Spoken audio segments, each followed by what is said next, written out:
They won't wake up like we did because they're not like us. So many people in the movement, and we had this in Britain for years and years and years. You've read a leaflet. One of the speakers earlier said, it was Paul, I think, how he got this paper through the mail one day, and he'd read it, and it changes his life. Some of you have read a leaflet, even seen a sticker, and it's changed your life. Read a website, it's changed your life. That's because you're one of the 2.5%. The 97.5% cannot possibly change their opinion on the basis of something that they read. Honestly, that's fact.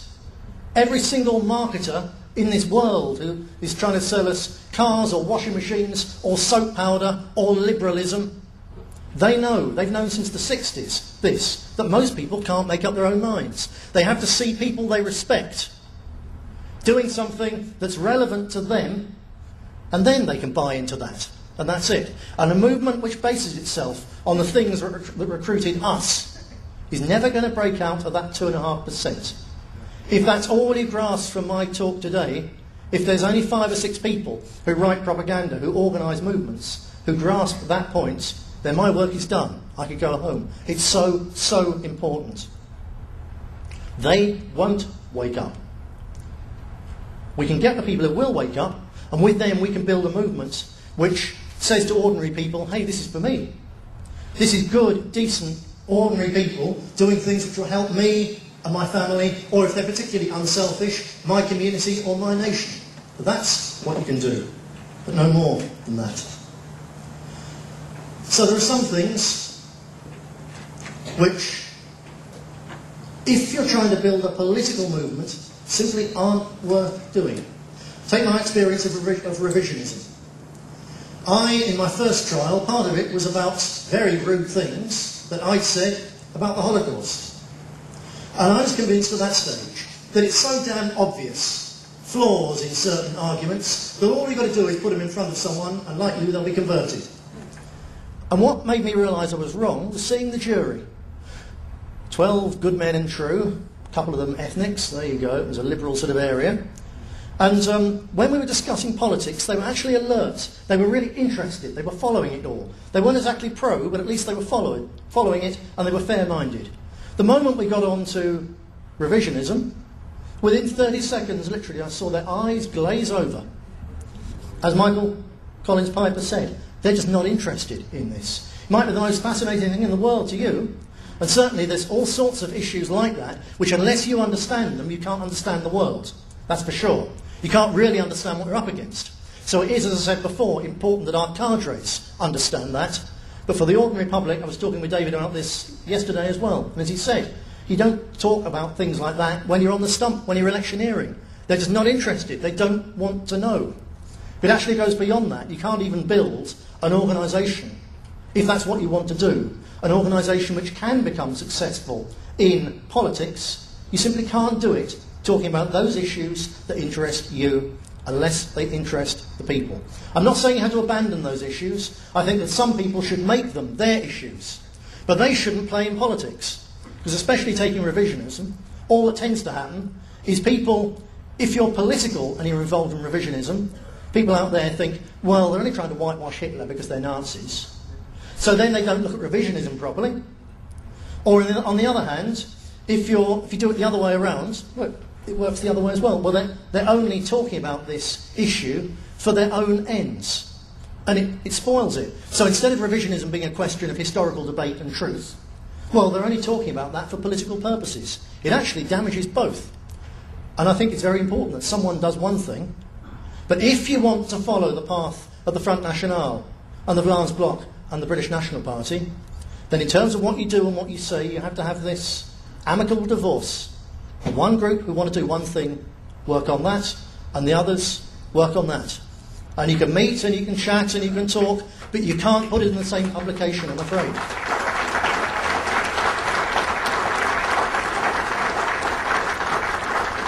I'm glad that went down okay, because I thought I might get lynched, actually, so thank you. What a polite people you are.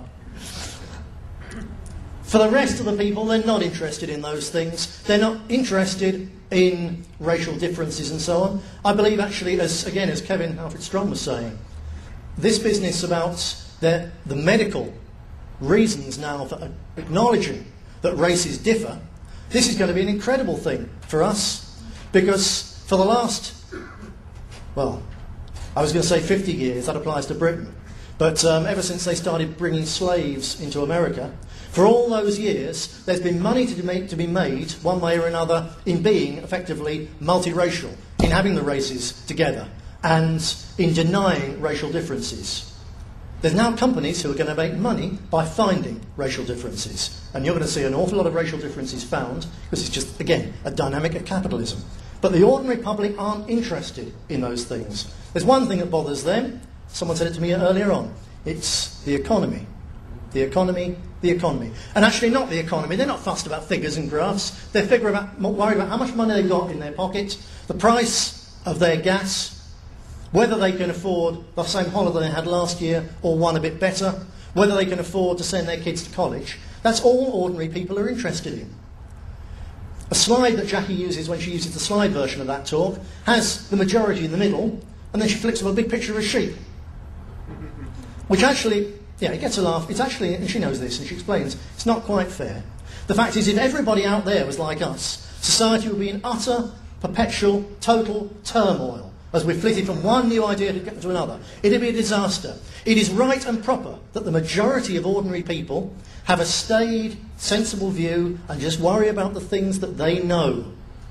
We can't fight it. It's just the way it is. And if you're a sociobiologist, an evolutionary psychiatrist, if you think about it, you'll see, yeah, it's actually right that most of them aren't interested in anything which doesn't touch them and their family. So get used to the idea. It's right, and you know it's there anyway. So that's where it is for us. Now, coming towards the end of my speech, this is what I want to say. This is why it's so important that we do get our act together, and particularly in America, that you get your act together, to be involved in serious politics. Because it's about the economy. We've had 50 years of total disaster as a people. You know that, otherwise you wouldn't be here. One endless succession of defeats and reverses and shrinkages of the areas in which we can live freely, the things we can do freely. Endlessly shrinking like that. And people look around and they wonder, well, why is this? Is it this almost occult power, this massive power of the enemy? There's a great danger in thinking the enemy is massively powerful. If they're that powerful, you probably can't win anyway. You frighten people off. I don't believe the enemy is that massively powerful. They can nudge you. They are massively hate-filled towards us. They're massively fanatical. They're massively keen to use any little edge they can to push our supposed rulers and so on down a road which suits them. But they're not that powerful. The secret of the success of their agenda over the last 50 years is nothing to do really with them. It's about full fridges. It's about bigger and faster cars. It's about better houses and better holidays. It's about the fact that the mass of the people have never had it so good. That is why we've had 50 years of defeat. Because the people look at this system and they think this system is delivering the goods. Therefore, this system is good. That's the key thing. No one is going to turn against the system, except for the people like us. No one really is going to turn against a system which has delivered the goods like our people have had goods delivered to them.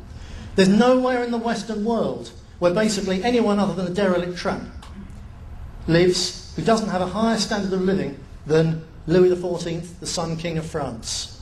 It's a simple fact over the last 50 years. There are people in this room whose grandparents, for sure, had times in the Depression when they didn't have shoes on their feet. Whose parents, when they were younger, did go to bed hungry because there was no food in the house. Now they go to bed grotesquely obese because there's more food than anyone could possibly eat. That's why they won't turn against this society. And it's all coming to an end very soon. There's three factors which make me absolutely sure of that. First of all, if you look at the figures for debt, individual debt, consumer debt, local government debt in America,